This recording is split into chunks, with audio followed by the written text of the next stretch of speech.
Good morning, ladies and gentlemen. Welcome you back. We regret the delay in starting, but I'm sure we'll have you've borne with us with this delay. But welcome you all on this important discussion on a very topical issue. That's the Indo-Pacific, a region that's really picked up a lot of extreme dynamics for a long time to come. And I think while this has been discussed in several forums by the US with regional powers as well as other global powers, the aim today was to identify what the challenges are and where do we go from here. This event has been co-hosted by the Professor M.L. Sondhi Institute of Asia Pacific Affairs and the IPCS Institute of Peace and Conflict Studies. And before I begin, I would welcome our special panelists today, Ambassador Kawal Sibal, who's been our Foreign Secretary and needs no introduction, Professor Ashok Kapoor from the Waterloo University in Canada, and of course, I am in touch with you all. I'd request Dr. Vivekanand Sondhi, who represents the Asia Pacific Institute, to say a few words before I take it. Friends, on behalf of M.L. Sondhi Institute for Asia Pacific Affairs, it is my privilege to welcome you to today's panel discussion. The Indo-Pacific region looks increasingly as though it will be witness to the great dramas of the 21st century. This is an epic shift from the 20th century in which the two world wars, the end of colonialism and the Cold War had all involved Europe in a central fashion. The M.L. Sondhi Institute for Asia Pacific Affairs was established in 2002 and was concerned with the wide grouping of Asian countries from West Asia to East Asia plus the Pacific littoral, both in order to understand the dynamics of this wider region and to examine the possibilities of a more active Indian role in the region. In this broader perspective, we remain true to the intentions of our founder director, the late Professor M.L. Sondhi of Jawaharlal Nehru University. He was also, as some of this audience may remember, a UPSC topper, and as a member of Indian Foreign Service, served in Czechoslovakia and the United Nations, but resigned after 6 years in preference for an academic cum political career. In terms of political engagement, he was elected member of the 4th Lok Sabha from New Delhi and was a senior leader of the Bharatiya Janata Party. He published a seminal study on India's foreign policy entitled Non-Appeasement in 1972, in which he challenged the received Indian foreign policy framework, pointing to an evolving world order and shifting centers of power and conflicts such as we have gathered to discuss here today. I quote from the book, Non-Appeasement, the concentration of the use of terms South Asia, Southeast Asia, and East Asia by political analysts has strengthened the tendency to focus on the instability of international and intranational relationships in each of these regions. This approach has resulted in the subtraction of the major factor of, as he called, oceanic orientation of political geography of the countries stretching from India via Indonesia to Japan. Oceanic concepts and approaches have been subdued in India's Asian policies, yet a framework of political, economic, and strategic arrangement exists in embryonic form, which can exert a more direct influence as soon as Indian policymakers decide not to confine themselves to a subcontinental politics and develop policies in the direction of regional integration in Oceanic Asia." Unquote. In a lighter, more anecdotal vein, I may mention the efforts he made to bring the Indian Ocean to public attention. Immediately after getting elected to the Lok Sabha in winter of 1967, he made a visit to Tamil Nadu to reach out to the DMK. He also addressed a press conference on the need for Indian strategic thinkers to go beyond their unifocal obsession with the Northwest and Himalayas and to look at the Indian Ocean, which surrounds so much of her landmass and which shaped so much of her history, both pre-colonial and colonial. Seeing the surprises on the faces of his listeners, he suggested they imagine the map of India upside down to understand India's strategic position, and 2 decades later, in 1982, he held a a seminar, in fact, at India International Center on the Indian Ocean, during which the map of India was indeed shown upside down throughout the proceedings. In the backdrop of the recent attack in Pulwama and subsequent events, it's worth recalling the attack on the Indian Parliament in December 2001 by Jaish-e-Mohammed and Lashkar-e-Taiba operatives. It led to an Indian response in Operation Parakram and a denouement with General Musharraf, who, as a result of international pressure, in his speech on January 12, 2002, promised, amongst other things, action on terror groups sponsored by Pakistan. In an essay entitled Coercive Diplomacy Beyond Deterrence, Professor Sondhi published soon after, his advice, much of it still relevant, was, and I quote, Indian Prime Minister Atal Bihari Vajpayee should be thinking about a strategy and policy that recognizes the importance of the role of the armed forces in the formulation of effective coercive diplomacy vis-à-vis Pakistan and its supporters in America and China. Secondly, he should think about new initiatives to consolidate the recent gains. Coercive diplomacy is as much about war as it is about propaganda, where psychological warfare is used to mislead and to panic the leadership into a wrong assessment and a wrong policy. To shape the second round, which will inevitably happen in a few months, Indian practitioners will have to understand the crucial parameters in which Indian coercive diplomacy functions. What are the parameters that India should keep in mind as it takes the lead in Kashmir, Indo-Pakistan, and international affairs? How can India create a fabric of military, diplomatic, and political movement in dealing with audiences in the Indian Ocean area, China, and US, Russia, and Europe? Is there a single endgame which culminates with the acceptance of the LOC as the international border? There are, in fact, several endgames that require a combination of military strategy, psychological warfare, diplomatic work, and political work to develop a sound Indian foreign policy and Indian strategy. The challenge is huge because it requires the Indian Premier and his inner circle not to project India with the mindset and policies of a landlocked country as Nehru did, despite the powerful messages about the importance of sea power in Asian history by K.M. Panikkar. Instead, India should be projected as a land as well as a sea power with a continental and an oceanic vision and policy that goes beyond Pakistan, beyond China, and beyond nuclear deterrence, unquote. With regards to today's panel of discussants, Professor Sondhi had enjoyed both personal and professional friendships with Ambassador Sibal and Professor Ashok Kapoor.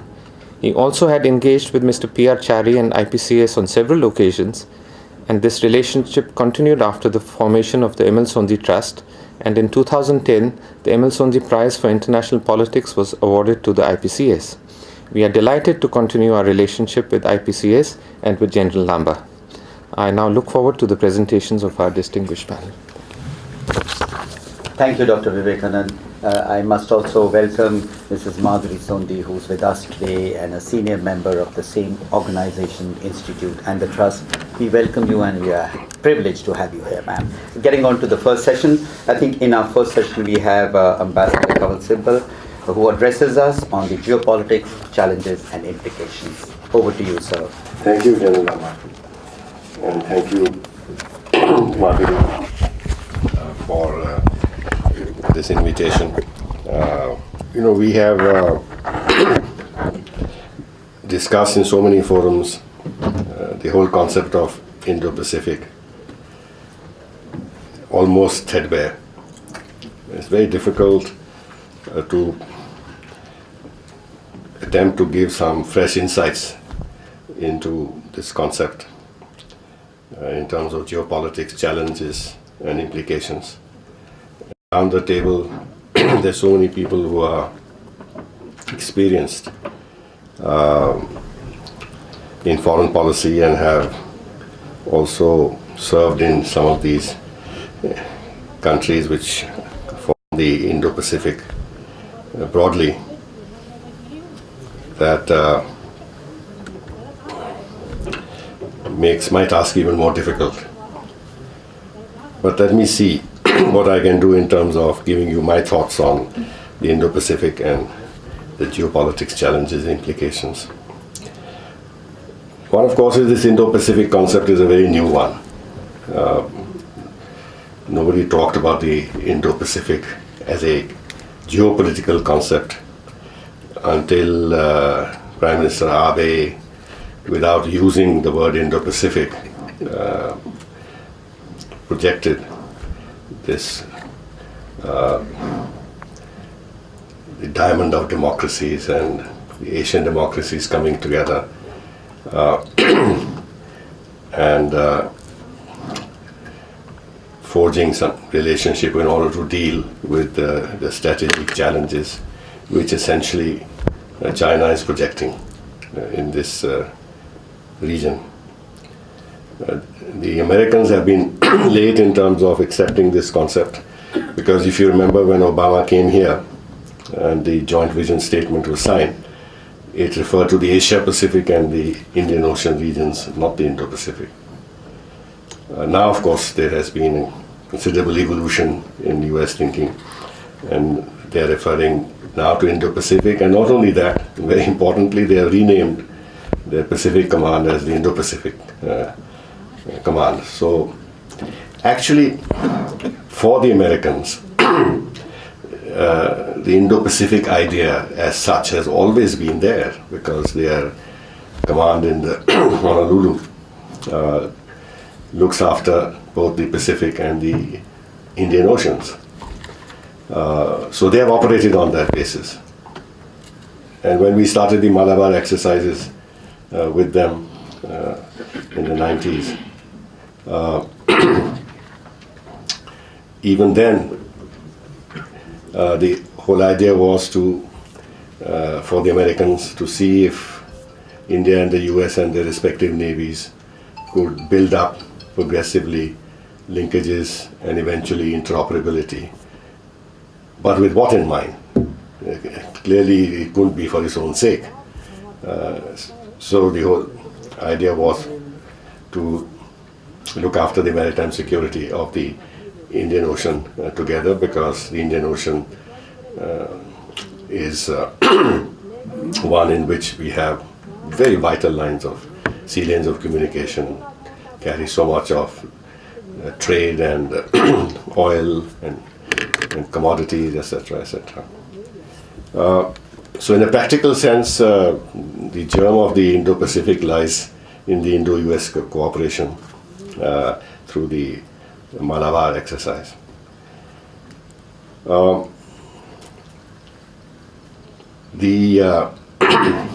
fact is that as China has risen and China's rise is no longer seen as peaceful, and China's bid for power on the international stage has become so much more obvious, there has been mounting concern about how to handle China. And that has given a fillip to the Indo-Pacific concept and broadened the basis of this concept, with Japan being roped in and eventually being accepted as a permanent participant in the Malabar exercises. And independently of that, because of Japan's own rising tensions with China, Japan has also tried to come closer to India and vice versa, in terms also of developing bilateral relationship in a way that strengthens the capacity of both countries to counter some of China's moves in this region. And this is demonstrated by the connectivity projects, which Japan is now supporting in terms of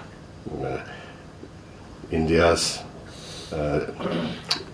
Act East policy and strengthening relationship towards the East.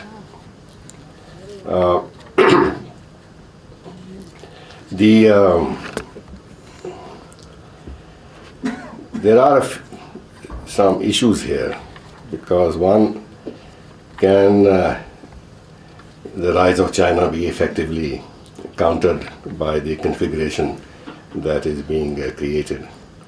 It's an open question. Now, all the countries which are worried about China's rise also have very strong relationship with China. The United States and China are the biggest trade partners. Japan is now the biggest trade partner of China if you look at both imports and exports.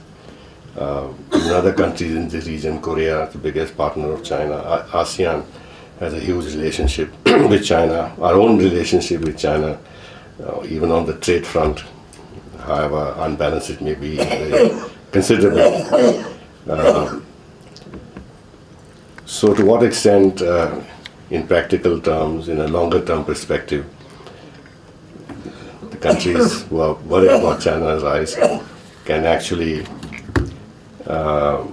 devise means of cooperation in various domains which are looking at containing China, because you have to do a very careful balancing exercise, all countries concerned, that you both try and contain China as well as find ways of cooperating with China and managing the China relationship. And this is an acute problem even for India. The other aspect is that if China has to be contained, it has to be a much broader geopolitical exercise. It's not simply the Indo-Pacific concept that can do it. Because China is present on all continents. Not present in Europe in a big way, in a very big way in Africa, even in Latin America. Some of the major Latin American countries, including Brazil, are the biggest trade partners of China. And the China's Belt and Road Initiative, which is extremely ambitious, has given China the potential to geopolitically extend itself across the world and create dependencies, link the economies of many countries to the Chinese economy, and therefore create political constituencies in a lot of countries which will give China huge space for maneuver politically on the global stage and its bid for power. I don't think that Africa and Latin America can be effectively roped in to deal with China's rise. But Europe is very critical because Europe is part of the transatlantic alliance. America is now very open with regard to its concerns about China. So to what extent Europe is willing to participate actively in the Indo-Pacific concept. France has shown its interest in cooperating with India with this in mind. China's spread of influence and capacities in the Indian Ocean area. And France is filling up an important gap in this concept, because the Indo-Pacific concept, which is the American Indo-Pacific concept, which is linked to the mandate of the US Indo-Pacific Command, doesn't cover the Indian Ocean, the Arabian Sea. It stops at the eastern coast of India. So the whole of the western coast of India right up to the Gulf is not under the mandate of the US Indo-Pacific Command. So there are two implications. One is that for us, the biggest threat to our security, maritime and other, is in the Western Indian Ocean. In the Bay of Bengal is peaceful, but the problem is on the east, on the west. So, and then there is the whole Southern Indian Ocean, which goes right down to the littoral of Africa, where China is placing itself very strongly on the ground. And here France can play a very useful role, and is playing a very useful role. We signed a joint strategic vision for the Indian Ocean with France. And I have on good authority that actually we have gone very far in terms of our political discussions with France with regard to sharing of responsibilities in this area in terms of maritime security, the passage of Chinese ships and submarines or whatever else through the Madagascar Channel or what have you. Germany is, at least in terms of their diplomatic stance, paying a lot of attention to China's maritime activity in the Indian Ocean, though they have no capacity to directly intervene in some form or the other. They are inclined to do so, but under the EU flag, not independently of the EU. The EU is involved in a limited way in anti-piracy stuff in the Gulf of Aden, but whether they have the means and the capacity to actually participate in a meaningful way in combined efforts to ensure maritime security in the Indian Ocean is doubtful at present. Now, coming back to China, which is at the center of the concerns in the Indo-Pacific. First of all, China's navy is expanding phenomenally. And they have this ambition to have 351 combat ships by 2020. Their defense budget, $175 billion, is only second to that of the United States of America. They've already demonstrated their willingness to take enormous political and military risks in the South China Sea with the confidence that they'll be able to get away with it, which is what has happened. They have militarized all these reefs in the South China Sea, placed their missiles and their created runways for their military combat aircraft. In other words, they have created for themselves static aircraft carriers right in the South China Sea so they can dominate the maritime area and the airspace in this area. But that's not all. Their 2017 maritime strategy envisages the creation of a blue water navy. They have created a naval base in Djibouti, and those who've been studying Chinese naval movements are quite impressed at the rapid way in which not only have they modernized their ships, but they're learning naval tactics and everything else. The next naval base is bound to be Gwadar. There's no doubt about it. It will happen sooner rather than later. And China's maritime strategy has as part of its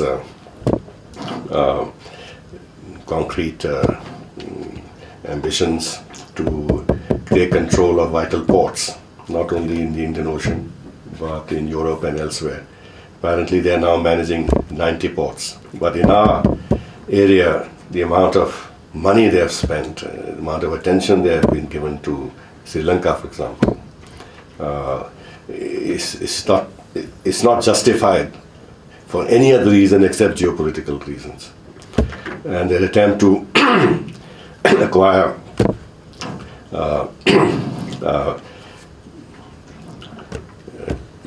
potentially ports and even, if you like, naval facilities in Maldives, we are aware of that.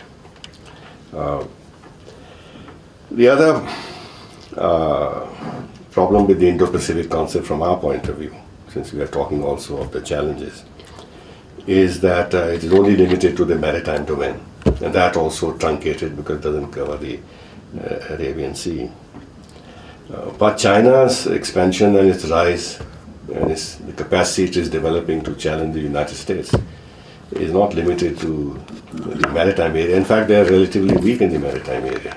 It's on the landmass of Asia that they have expanded so rapidly with the BRI and all the projects that they have been financing, and their ambitions to tie up connectivity to have connectivity with Europe itself. And the 16+1 dialogue they started with members of the European Union and the Balkan states. United States is nowhere in the picture. The only hold they have in this part of the world is in Afghanistan, where it is weakening and they actually want to walk out of Afghanistan. So the whole Eurasian landmass is free for China to exert its dominance. And China has covered its flank with Russia, because Russia has been weakened as it is, and weakened further by US and European sanctions, and has therefore strengthened its strategic ties with China. And therefore China doesn't have to worry about a Russian challenge to its land ambitions in Asia, or its hegemonic ambitions in Asia. And then China is connecting its progressive hold over the Asian landmass with its maritime strategy in the Indian Ocean, with connectivity projects through Myanmar to the Bay of Bengal and through Pakistan to the Arabian Sea. So where does it place us? It puts us in a vice, in a Chinese vice, and creates enormous security problems for us. Now, what we can perhaps protect our security in the maritime area in better cooperation with the United States, but the United States is not going to get involved in China's challenge to us on the land, because their position has always been clear that they're not going to take sides in territorial disputes. The only concern is that these disputes should not be settled by force. Other than that, they don't take a position. So we can't count on them. So we have to deal with China's threat on our borders on our own. The other problem for us which is developing is that Russia, which had all along been a steady partner of India, and geopolitically really we had no conflict with Russia, which is why the relationship has remained very stable over so many decades. But Russia is now openly against the Indo-Pacific concept. They believe that this is bloc politics, and countries should not get engaged in bloc politics. They're also very supportive of the BRI. And in fact, their foreign minister, when he came here last October, told us in as many words that India should find some way of accommodating itself to the BRI, and spoke openly about their reservations about the Indo-Pacific concept. Furthermore, with their overtures to Pakistan, notwithstanding our sensitivities and concerns, and their policy in Afghanistan by reaching out to the Taliban, adds to our geopolitical difficulties and challenges in this area. A few points. Japan. Now we have relied a lot upon Japan as a strong partner in the Indo-Pacific, etc., etc. But if you look at Abe's last visit to China, they have supported the BRI. In fact, their company signed 52 projects, BRI projects, on that occasion. When confronted with what this means, the Japanese say that, this is fine, we've done this, and we are willing to participate in BRI projects because our companies take these decisions and they push for this. But we have laid 4 conditions, and they spell out what the conditions are: transparency, economic viability, etc., etc. The sort of things we have said about the BRI. That may be all right, but the symbolism of this is extremely important, that they go ahead and in fact endorse the concept of the BRI, but conditioned upon certain requirements. Which then brings me to Prime Minister Shangri-La's speech, which has created quite a bit of stir, at least in the think tank circles. They question very sharply India's commitment to the Indo-Pacific concept, because the Prime Minister in his Shangri-La speech talked about it not being a strategic concept, being inclusive, not directed against any country, etc., etc. So the question is India, again, from their point of view, playing the usual games of sitting on the fence and not taking a clear position, even when,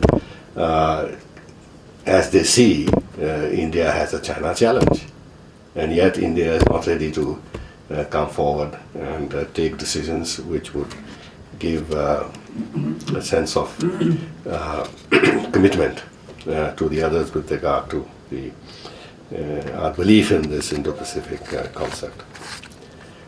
I've looked at this speech in some detail. Yes, it's a very statesman-like speech,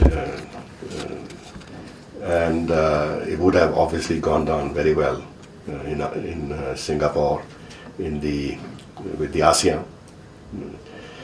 And maybe the intention was to give a sense of comfort to the ASEAN that India is not proposing a new element in the regional security architecture in Asia which leaves the ASEAN out. And if the ASEAN's support for, if the ASEAN begins to have serious doubts about what we are trying to do in the Indo-Pacific and the concept that is being developed, then it will be a problem for us in terms of countering China. So to keep ASEAN happy, some of these things were said. And I think finally what the Prime Minister would have had in mind is what I began by saying, that each country, while they are hedging against China, is also very conscious of the need to maintain a certain equilibrium in the relationship with China.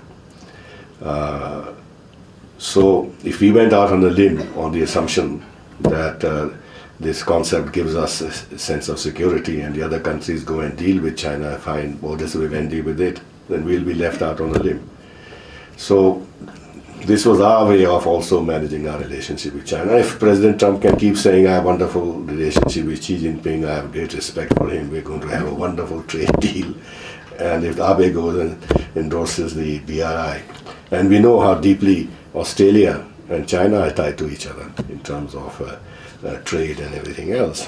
So we have also then to play a more sophisticated game. So while Prime Minister's speech may create some confusion, but I don't think that we should worry too much about it, or anybody should worry too much about it, because it is the facts on the ground and what we do in reality which is much more important than what we say, just like the Chinese. They do say one thing and do another.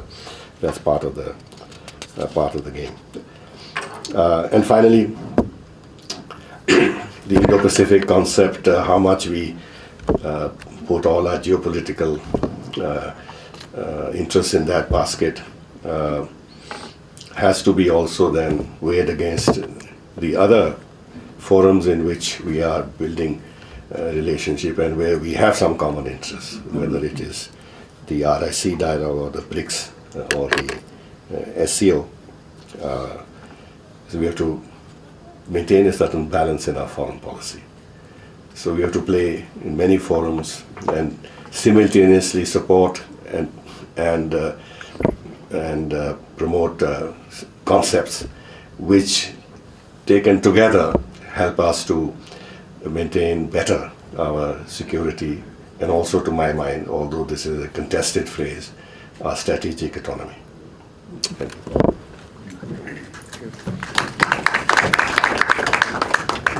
Thank you, Ambassador Sibyl. It's been a very comprehensive address to the aspects given, and I think it gives us a complete enlightenment on the aspects, right from the ambiguities, the ambivalence, the equilibrium that goes with these policies and how we prosecute it in terms of strategies and options. I now hand over to Professor Ashok Kapoor to address the aspects of growing entanglements in the Asia-Pacific region. It's wonderful to be here and to honor the memory of my good friend Professor M.L.S. Sondhi. We were not only friends but collaborators in all kinds of things, nuclear issues and China as well as other things.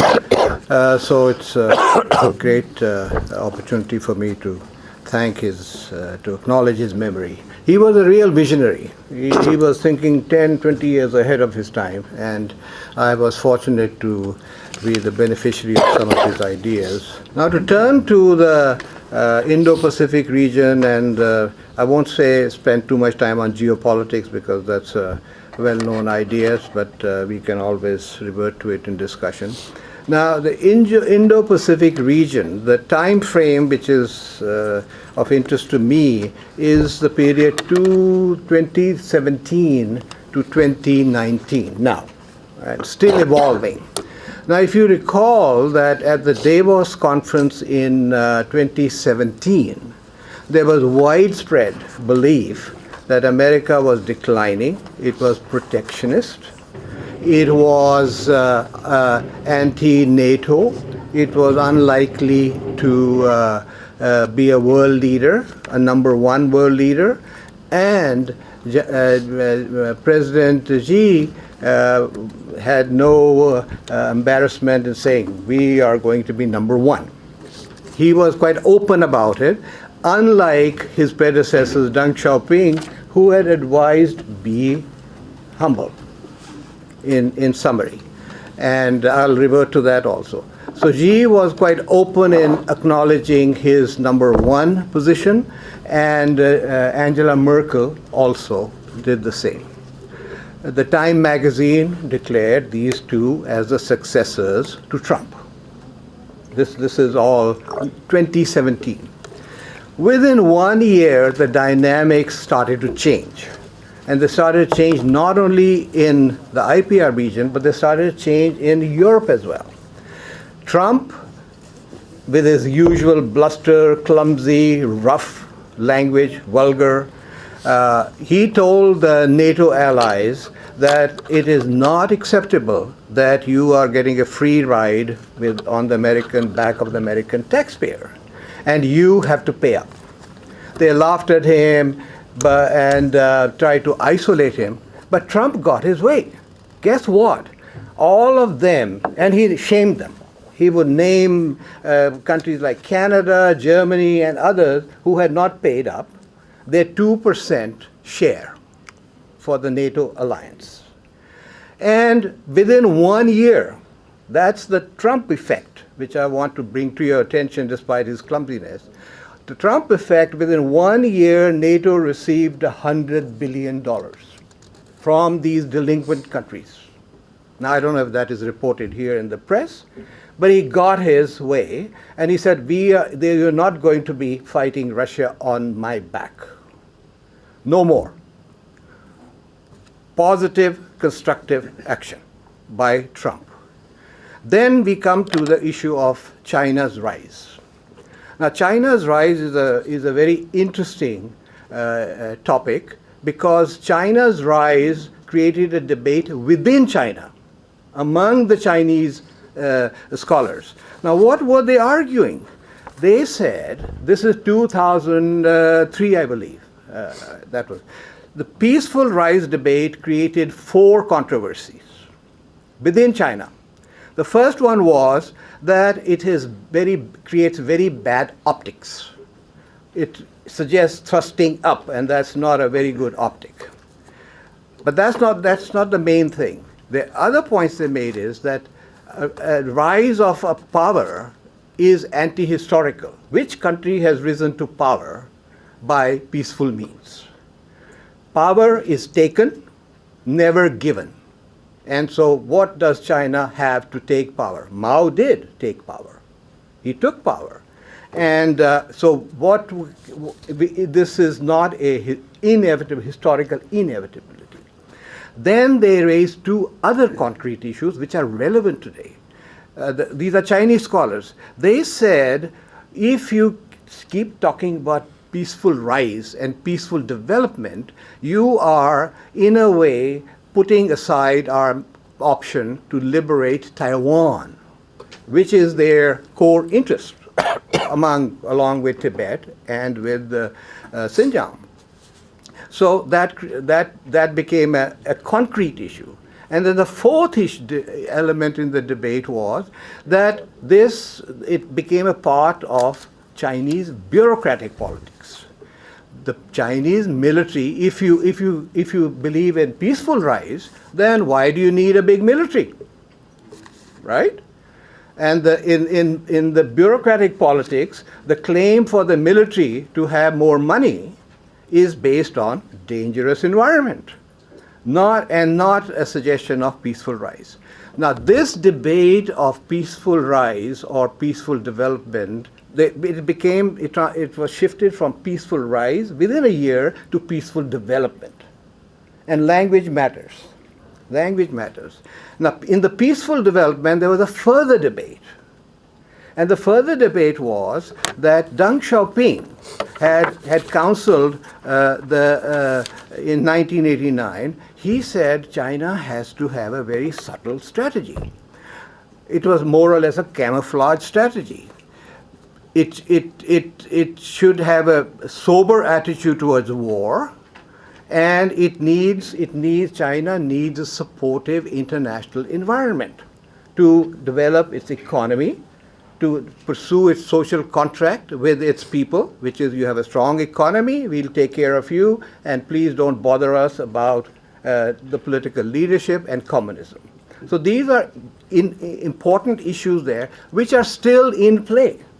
And as China's economy weakens, it has weakened, I'll come to this, 2019 is seen in the West as a period, according to the international economists, period where China's economy is weakening. And China now Xi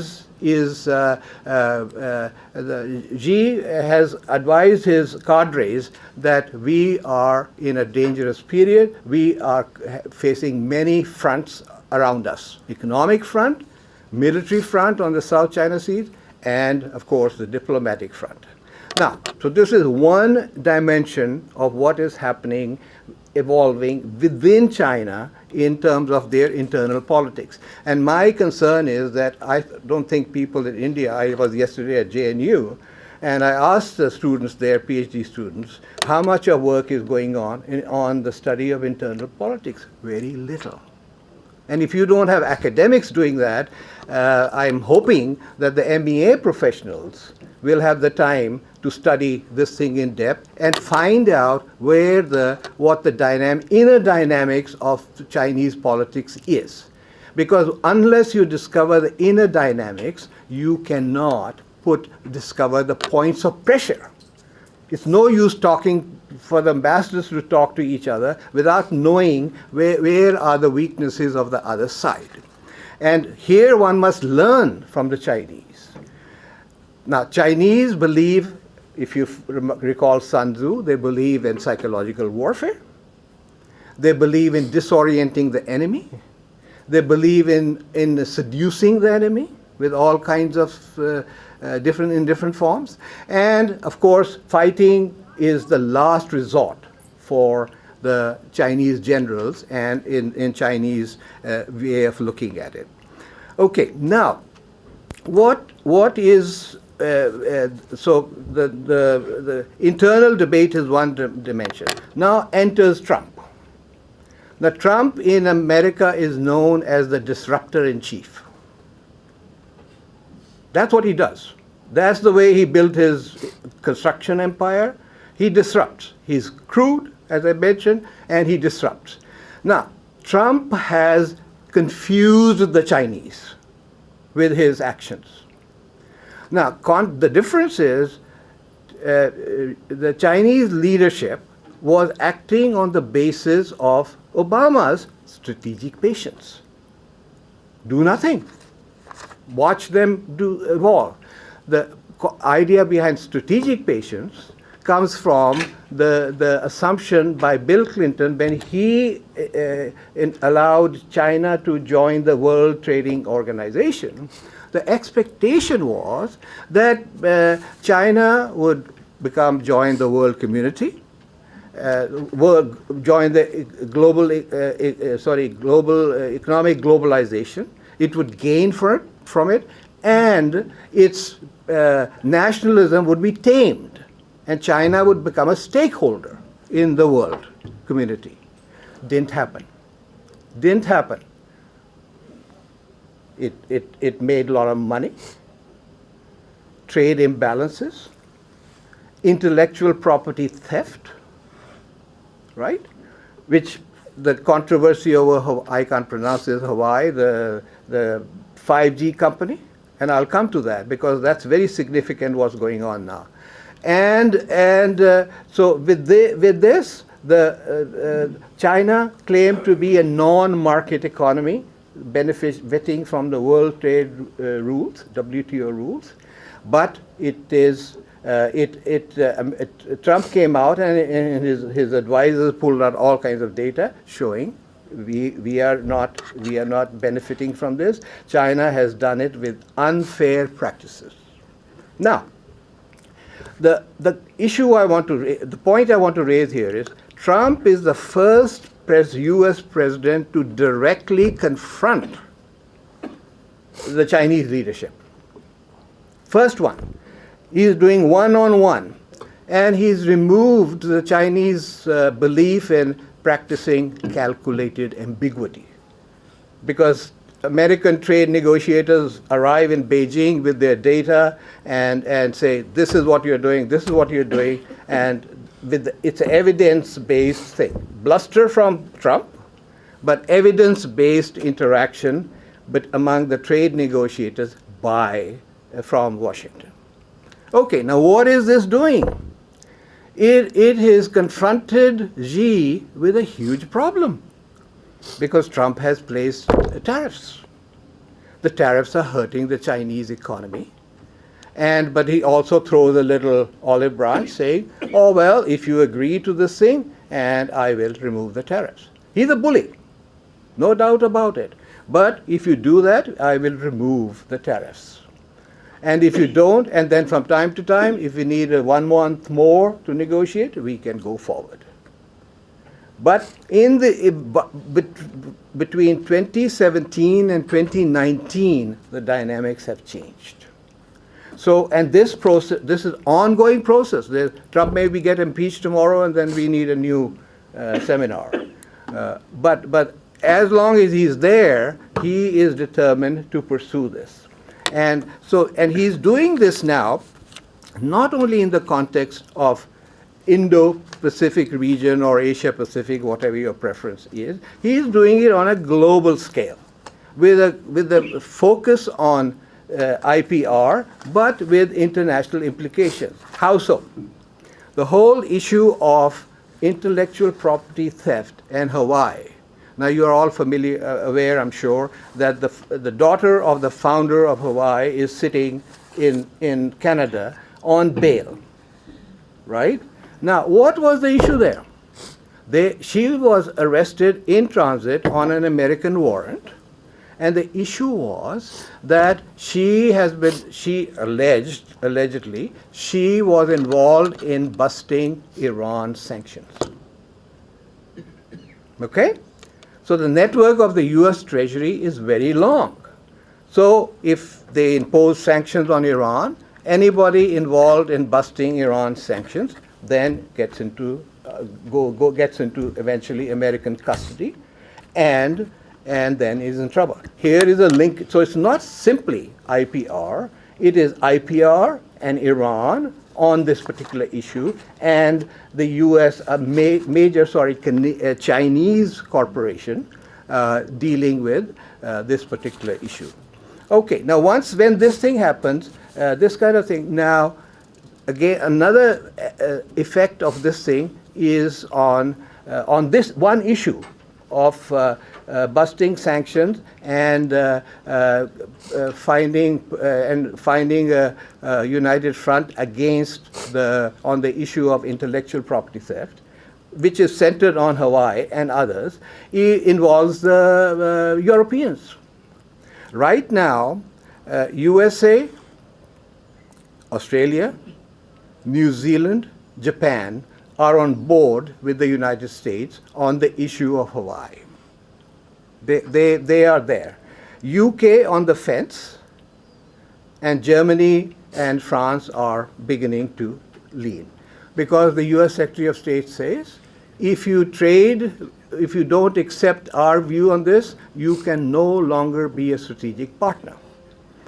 You have a choice, trade with China on this issue or trade with us. You have a choice. We are not going to put the gun to you, but you have to choose. Now, which country, tell me, we should do an analysis on this, which country in the world is going to say, no, we are not going to trade with the US?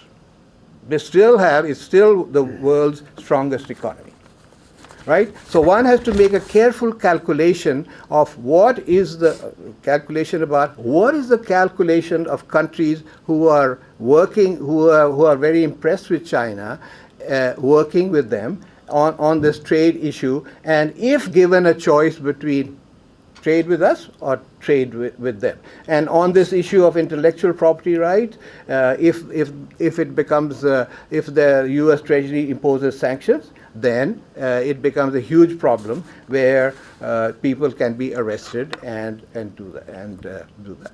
So we've got concrete issues where the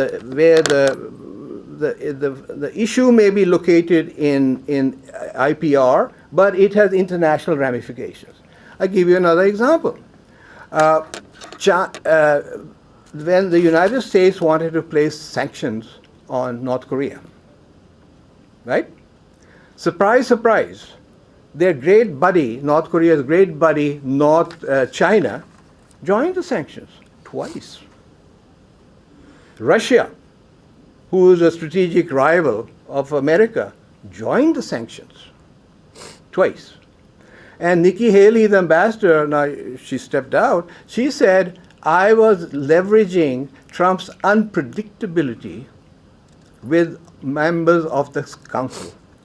I was telling them, who knows if you don't sign on, who knows what he'll do next? And she said it worked. The point I'm making is that when we talk about rising China and when we talk about China, the next world leader, I'm referring to the work by Martin Jacques, who said, the French fellow, who said, oh, well, China is number one anyway, and it's going to rule the world. The Middle Kingdom, he says, will rule the world. That's a subtitle of his book. Take a look at that book. The Middle Kingdom is going to rule the world. And now we are finding, well, that Middle Kingdom may have some feet of clay in certain areas. I'm not saying China is not a strong economy. I'm not saying China is not a strong military, but it has some weaknesses there. Now let's, still staying on the theme that the issues are in IPR, but the ramifications are international. Now, who is joining American ships and in the sending patrols into the South China Seas? List of countries. USA, obviously, and they've elevated their work by sending in ships into the Taiwan Strait. They didn't always used to do that, but now they are sending them into the Taiwan Strait, just to make sure that Xi doesn't get any big ideas about liberating Taiwan by force. And he has talked about it this year, 2019. Now, whether he's being desperate or whether it's a ritualistic statement, we don't know. And but he took one step forward by saying Taiwan should accept the one China, two system Hong Kong model. The Taiwanese president immediately rejected it. Said, no way. We are totally different. We are a democracy. We are a capitalistic country. We have a strong economy, and we have the backing. She didn't say that, but we have the backing of the U.S. Congress, because they keep getting all their arms from Washington, from USA. Okay, so this one core interest of China is still up in the air. There's no guarantee it's going to, it'll be able to liberate. But going back to the issue of patrolling, which are the countries which have now joined the Americans to patrol the South China Seas? Australia. And they're putting big money into the development of some of the islands in the South Pacific. Japan. India. Indian naval ships are floating all over Pacific. They go up to Japan, they go into the north of Australia, they are in South China Seas. The Vietnamese love the Indian ships, so we got all that going on.